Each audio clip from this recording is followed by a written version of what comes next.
Salut à tous, c'est Calamar, c'est le retour de Xenolife. Et donc, pour cette nouvelle vidéo, on va se plonger dans l'horreur totale, le clown démoniaque Pennywise, la créature maléfique de Stephen King, qui a été adaptée au cinéma il y a à peu près un mois. Donc, on va... Oula, excuse-moi, mon téléphone m'a échappé des mains. Donc, je vous disais, on va se plonger dans l'univers de Stephen King, Pennywise, la vidéo avec 5 faits qui vont commencer tout de suite.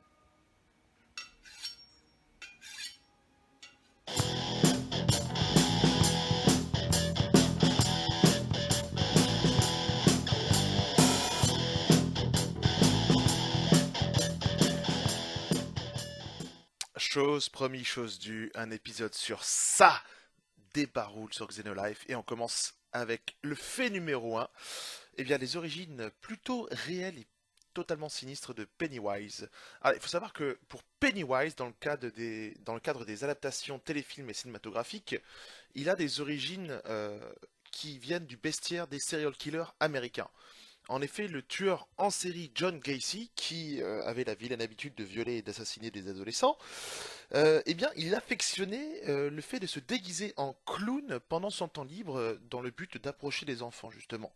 Il a même pris le temps, lors de ses années de prison, de mettre en scène ces différentes représentations de lui-même en clown au travers de plusieurs peintures totalement malsaines. Je vous mets quelques petits extraits de peinture là, mais c'est regardez sur internet, c'est méga flippant. Je vous recommande aussi le film Disparition sanglante, un film sorti dans les années 90 qui retrace la traque de John Gacy. C'est tout à fait passionnant. Après, il y a un petit point sur lequel il faut s'arrêter, c'est que là, on parle des films sortis il y a un mois et le téléfilm. Mais pour Stephen King, l'inspiration pour ça venait tout simplement de Bozo le clown et de Ronald McDonald. C'était la petite différence à faire. Et on enchaîne avec le fait numéro 2, Pennywise, pourquoi est-il comme ça? Ah ah ah ah ah ah, jeu de mots à deux balles. Mais oui, quelles sont ses motivations? Elles sont toutes simples. Il faut savoir que tout d'abord, il est capable de se transformer en n'importe quelle forme de créature pour attirer et terroriser ses proies et pour les attraper tout simplement. Et Pennywise pense que la chair humaine a un meilleur goût lorsque la victime est terrifiée. Aussi, il faut savoir qu'il apparaît sous la forme d'une araignée à un certain moment dans le livre et j'espère dans la suite du film de 2017. Pourquoi? Eh bien, tout simplement, je pense que vous l'avez deviné, c'est parce que c'est la phobie la plus répandue chez l'être humain. Tout simplement.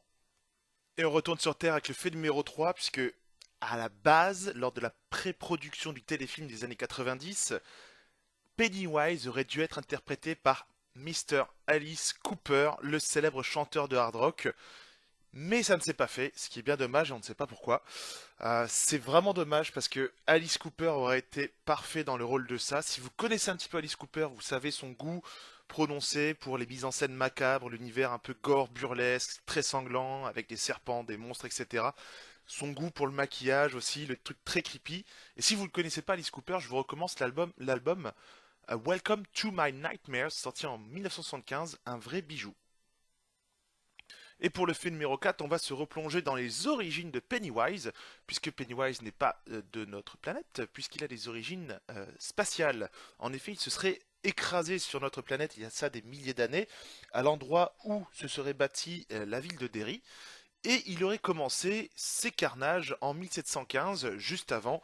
Eh ben, il était en hibernation, il attendait de se réveiller tout simplement. Et on arrive à la fin de cette vidéo, enfin bientôt la fin, avec le fait numéro 5. On va se pencher un petit peu sur les références et easter eggs sur Pennywise. Et on commence eh ben, tout simplement avec le bouquin de Stephen King, Les Atomic Knockers, où l'un des personnages fait mention, lors de son passage dans la ville de Derry, d'un clown se promenant sous la pluie, ou encore dans l'excellent livre Dreamcatcher, toujours de Stephen King, où l'un des personnages principaux aperçoit sur un mur le graffiti Pennywise Lives, ou encore, en dehors de l'univers de Stephen King, des inspirations par rapport au thème du clown tueur, Dead Rising 1 avec son clown tueur à la tronçonneuse, les zombies clown dans le parc d'attraction de Left 4 Dead 2, et plus récemment, dans la bande-annonce du film The Dark Tower, on voit un des personnages arriver devant une des ruines de ce qui semble être un parc d'attraction, et le parc d'attraction s'appelle Pennywise, et à côté on voit une sculpture d'une main gantée qui tient des ballons. Mais avant toute chose, avant de vous plonger dans les films ou etc., lisez les livres. Ça, vous les trouvez pour 3 fois rien à la Fnac ou sur Amazon. Je vous les conseille, c'est vraiment des bouquins qui vont vous faire chier dans votre froc, mais vraiment, vous faire dire, putain, mais qu'est-ce que je suis en train de lire? C'est tellement terrifiant. Lisez-les. C'est un conseil d'amis. Et ben voilà, c'est la fin de la vidéo, j'espère que ça vous a plu, merci d'être resté jusqu'au bout. Comme d'habitude, n'hésitez pas à partager, à commenter, à mettre un petit pouce bleu.